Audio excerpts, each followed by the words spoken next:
First of all, thank you very much for inviting me to the conference. It's a huge honor for me to be in Tbilisi. First time I stepped on the land 35 years ago. You would not believe it. I was 12 years old. So for me, it's a pleasure to coming back. And I'm very grateful to have conversation. I can speak English, I can speak Russian. Unfortunately, I cannot speak Georgian. So if English is fine, raise your hands if you have any problem with that. Oh. Did you hear what I said? I said, raise your hand if you have any problems with that. Okay, so nobody has problems, right? Okay, if in the middle of the speech I switch to Russians, anybody has a problem? No, wow. We have a really or maybe trilingual audience around here. It's hard to say, I live in the United States for 23 years, and trust me, the only place the bilingual audience I can find is in Miami. And it's mostly Spanish and Portuguese. Anybody get the joke? Miami is in the United States, right? Okay, anyway. Yes, good, anyway. Okay, it's nothing to do with what I'm going to talk about, but in general, that's the beginning. So, my name is Vlad Shapiro. I spent almost 15 years dealing with identity management, identity governance. And today I am presenting here, and I would like to explain you why the IT security model should include identity governance as a part of it, important part of it, and why in Europe and the United States it's already not a trend, but a reality. All right? So as I see the number of chairs empty is a little bit bigger than the number of chairs not empty. So the most loyal and trustful people stayed in a room, and smartest ones, right? Applaud yourself, please, for being the smartest ones in the room. Thank you very much. That's really cool. Anyway, I want to make you even more advanced. I can't make you smarter, but I can share some information with you which probably makes you thinking about security a little bit different way than you thought before. My colleagues here already opened for you the doors about importance of process of security, not a product. And I will talk a little bit more about the state of affairs today, a little bit about identity governance, a little bit about agile, IGA, and a little bit of a couple of use cases which you can find may be helpful. Okay? Everybody ready? Okay, good. Let's go. So, this is how the security and identity looks like today. It is a picture from the store. Who was in the United States? There's a store called Bed and Bath and Beyond. You heard about that store? It sells all for bedrooms and bathrooms, right? So this is a definition for security and identity for the regular American lady. Security is what? What do you think? What's the image of security on this one? Anybody? What's security here? Locks. Exactly, it's a lock, right? It's a lock. They think that lock is a security. Okay, next question. Identity of identity. Interesting one, right? Image of identity, identity of identity. What is that? What do you think? The answer is tag. Look, they sell tags over here, So if I say this computer is mine, the only thing I need to do, grab the tag, write my name on it, and stick on this computer. Isn't that great? Amazing, belongs to me. Why? It's my stick. My sticker, I did it myself. Well, actually, nobody knows that I did it. Maybe somebody else did it. Maybe it's not me. Maybe there's another Vladislav Shapiro in the room. Who knows? But in general, it's an identity. Guess what? I can bet that in a lot of your organizations, your security and identity is not too far from this picture. All right? Well, raise your hand if you know what I'm talking about, please. All right, yes, you do. Excellent, great. Move on. So what's the problem? Hell, here's the reality. For a long time, security for us was what? Protection of the perimeter. Firewall, the guards, guns and guards. Guns without guards, cameras, all of that stuff. Unfortunately, the problem is that 90% from all the attacks comes from inside. You have to remember, people, enemy is already here. Mr. Anton Chivakin, one of the leading Gartner specialists in security, already said, remember, you are already hacked. We already have this message here before. You have to act like you already got hacked. And you're not supposed to be afraid to tell, because unfortunately that's reality. Especially since your country, like my original country, I'm from Ukraine, you know, is in a very peculiar position. I'm not going to continue on that one, but in general. So, external threats are called advanced threat protection. Internal threat, to cover internal goals, should do what we call identity governance administration. I will explain in detail what does that mean. But the key, what you have to get out of this presentation to me, please, the most important is the last one. You have to shift your mentality from completely technical solution to include business, and the most important thing, human factor. We are all humans. Our customers are all humans. Our partners are all humans, right? We make mistakes. We're vulnerable to social engineering and other stuff. This is now, sorry, that's quite too fast. This is a real statistics from the United States. That looks terrible. Okay, guess what? Georgia right now is on the map. Congratulations for joining the club. You'll be next on this list. You probably don't know, but some of those numbers are probably going to be related to you too. You haven't discovered it yet, right? I'm not going to go through the details of this one. We don't have enough time. But the important thing to understand is the human factor. Who are the bad guys today? Long time ago, who were the bad guys? What do you think?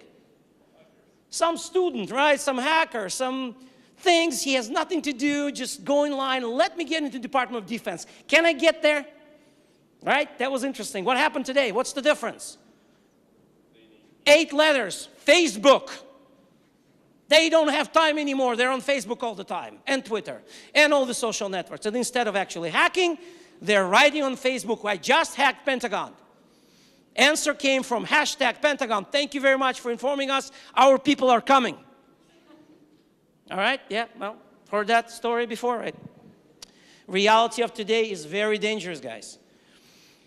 It's not who, it's not what, it's who, not what. It's who is doing this. And you know what? The people who are doing this, not anymore some kind of amateur. It's a professionally organized groups who are extremely well-funded, nation-state sponsored, escalate sophistication and all of that stuff. And by the way, nation-sponsored doesn't necessarily mean they come from 3-letter organizations in the United States or Russia or anybody else.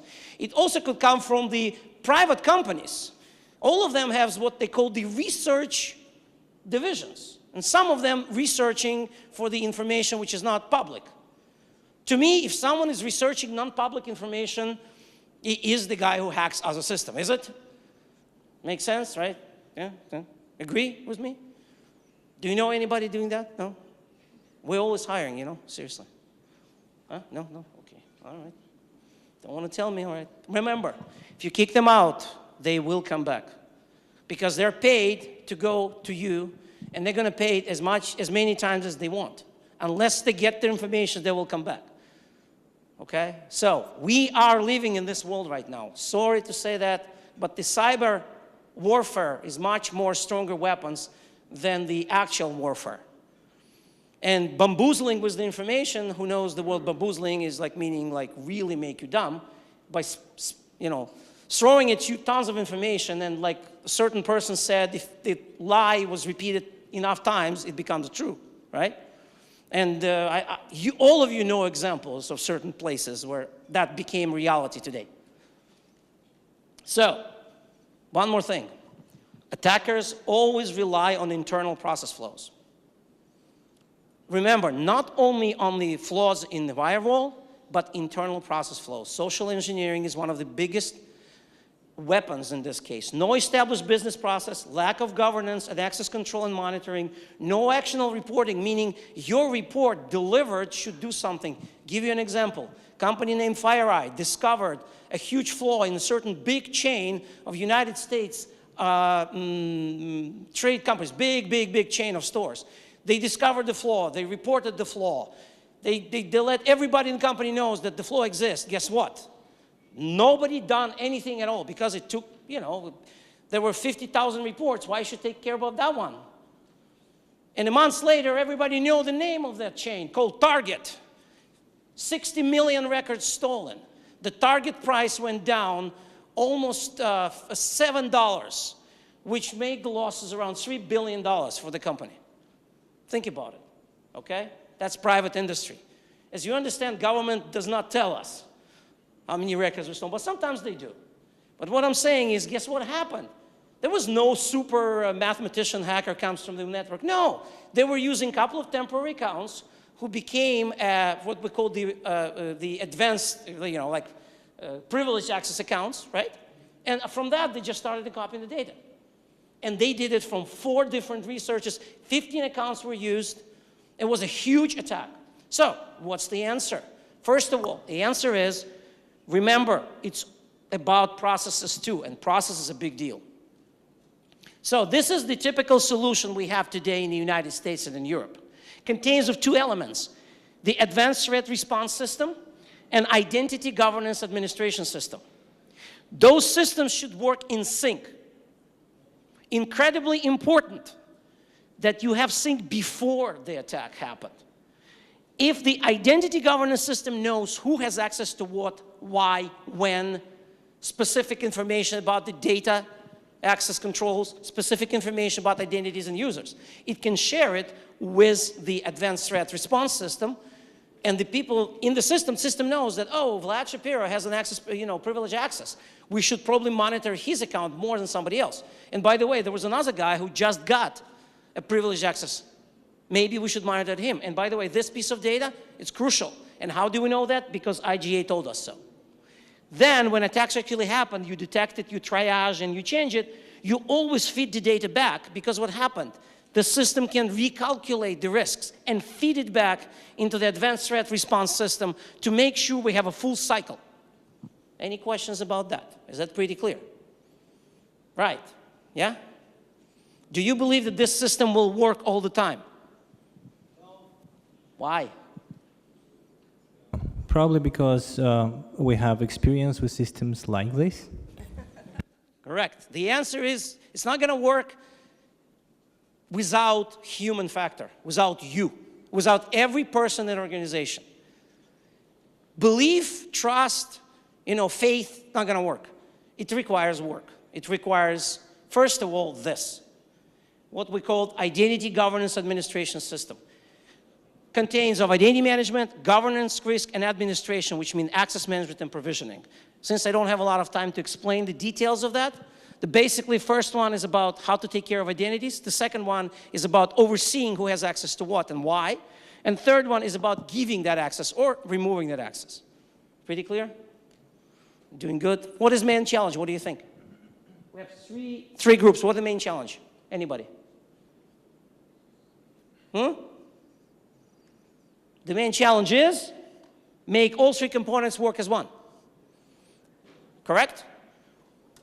Okay, great. This is a great idea. Unfortunately, again, this idea is far away from reality, because reality is that we have 3 groups of people, or I call it 3 forces. We have identity owners, HR. Все представили себе лицо вашего отдела кадров, человека, который управляет, да? Представили? Can you imagine the face of the person? Keep it. Second one, his responsibility, manage identities, charts, goal, make sure that identity organization information is up to date. Does this person care about what you do? No. Does the person care about what access you have? No. It's not his job. Second guy, this is your big boss. Another face in here, right? Face, right? Okay. Got it. So what the big boss and small boss and anybody in compliance officer cares?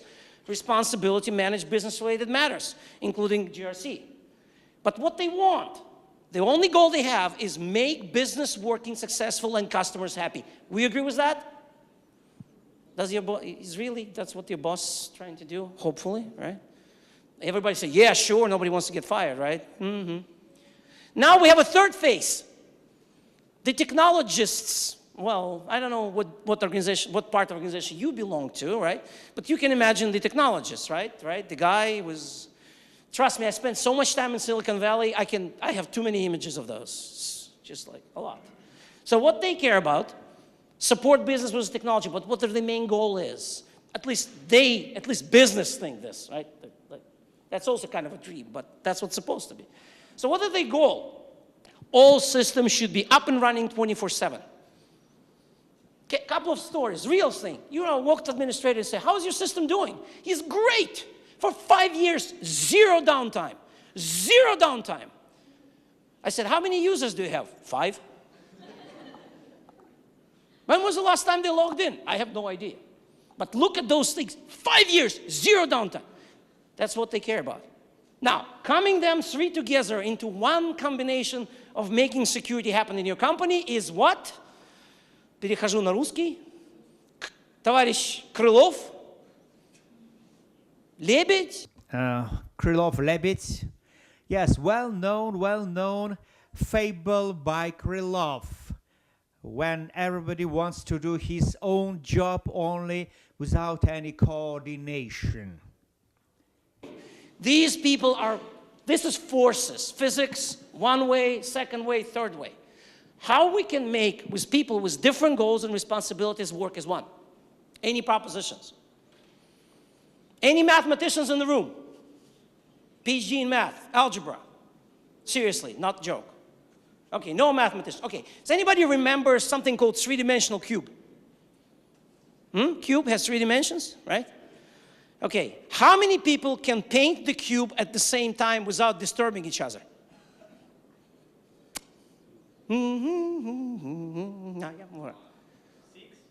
Correct, because there are 6 what? Sides, and they're all about what? 1 cube. So we have only 3. If we give each of this person their own edge, they will be fine, because they will never see what the other person does, correct? If you imagine the big cube, right? If you go on different sides, you don't see what the other person does. And the most important thing is, you will be responsible for your picture. And if you draw something inappropriate, you could never say that it was not me. It was the guys who made the cube. No, you're you, because you paint that particular side. And we know what your name is because you put the signature on it. And the tag. Don't forget about the tag, right? Tag is important. Got it? That is an idea. This is why, you know, that's why I'm here. So, but the problem is, if you ask 3 people to paint the cube around, we're gonna have a problem, because all of them will have different skills. Agree? Different skills. Somebody is better, somebody is worse. So before we give them some kind of equipment to paint, how about we find out what their stage are in? And that's what I call identity posture. Same idea. We will try to measure first, where is your organization, particularly parts of organization, no full organization. You have to actually do it like department by department, group by group, project by project, and to find out where they are and how we're going to measure that. It's about how connected and in sync 3 forces are in your organization. It's about collaboration, maturity. It's about how we measure it through 3 models called identity, governance, administration. We talk to identity people and say, what do you do with people? What is your process? We talk to governance people and ask them, what is your process? Who owns the process? When was the last time you actually look at the process? How many letters in the word process? That was a joke. I said, how many letters in the word process? People don't follow me. I mean, seriously. Anyway, so what I'm saying is, when we measure the model, we actually have an ability to actually give you a number. What it gives me is ability to suggest something and find out how the enterprise can handle the change. People too much concentrated on what to do, what not to do, provisioning, deprovisioning. This is the biggest challenge, okay? So, after we measure this thing, we do identity updates, administration, we can create something called the identity agile IGA. In the middle, you have identity governance administration. Each of your elements here, this is the sides of the cube, right? This is the people who enter information straight in. This is the novice idea, new idea for technologists. Let the business people handle their own business and put it in. The previous gentleman was talking about that, right? Let the business people, because they know better than we do. If we give them tools, which will allow to do so, like Dell Identity Manager, then they can do it. So then we can have a picture of identity. An actual person who is in the middle, what kind of accounts he has, what kind of resources he has access to, what kind of business roles he's a member of, what is your responsibility on the other side, and what the person can do within the system. If you have this picture visually displayed on your screen, you can have a much better idea what to do with it. You have a better idea of how to improve it, right? You have a better idea of risk. That's another important point. Now, another thing is good if you have a business view and technical view. You don't want to show the AD group membership to a CEO of the company. He's going to get nuts. He's like, what? What groups? A group? That was a World Cup just finished, right? That was A group over there, no? Right? I don't know what you're talking about. And the most important thing, why you come to me for money for this? I don't want to give you money for this. But if there is a business view, it's a completely different response. We can help you with that too. Reports. Ability to create what we call the workflows for approvals. That is all a part of modern IT security. It's a part of modern IGA. I don't know if it's the first time you hear it or not the first time, but the most important message out of all of this I would like to give you is that power should be in the hands of people who are responsible for things, not delegated to. Very often we have a delegation which goes nowhere. The business said, please, technology, do what we want. Technology is doing, coming back, business said, that's not what we want. That technology said, well, that's what you explain for us. They speak different language, right? That's what we discussed this. Please, when you go back to your organizations, try to bring this message as high as you can. And if you have trouble with explaining, our partners, me, our partners here, Orient Logic, we would be happy to help you out, to play this message to the companies. And I don't know how much time do I have? Not much. So very simple. We have 3 use cases which can help you out. This is government of Austria. This is e-government of Austria. Every citizen of Austria can actually go online and request stuff, similar to what you have here. But behind that, there is a very sophisticated identity governance system, which gives different roles, different possibilities to different people depending on who they are. And it's completely controlled by business. Behind government of Austria, there are 3 technical people. And how many people we have in Austria right now? Everybody is a member, you know, how many people? A lot. How many millions? I don't remember, 7, 8, something like that. Similar size, a little bit more than Georgia, right? A little bit more. The second example is Bayern Department of Justice. This example is internal. The Ministry of Justice here, if you would like to learn more about that, please contact this organization. This is internal. That one was external. This is internal. Within organization, you have ability for controlling and accessing different locations, centralized policy, advanced threat protection, and constant activity monitoring and actionable report actually done by the partner of Department of Justice. They outsourced the last one, okay? But that's another example. And finally, the last example of this one would be State of Alabama. That's a completely different story because they got breached. And after they got breached, we came in and installed the detection software, privilege account manager, full suite of IGA, and that was the solution they're still using until today. They're pretty happy because they finally got control of what's going on. When we came, we found 20,000 orphan accounts. You know what it means? People are gone, accounts are active. For technologists, it means, oh my God. So basically, anybody can come in, use that account, and you would never know who this person is. Give me a... Done? Okay. Okay, so let's make it very simple. Sorry, I don't have a clock in front of me. So, just to conclude, I'm here to share my knowledge.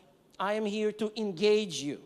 I'm here to tell you there is a way, there is a light at the end of the tunnel. We have a lot of experience. And if any of you are interested to talk more or start doing this, please talk to our partners here, to Orient Logic, to our partners from Bakatech and other. You know who they are.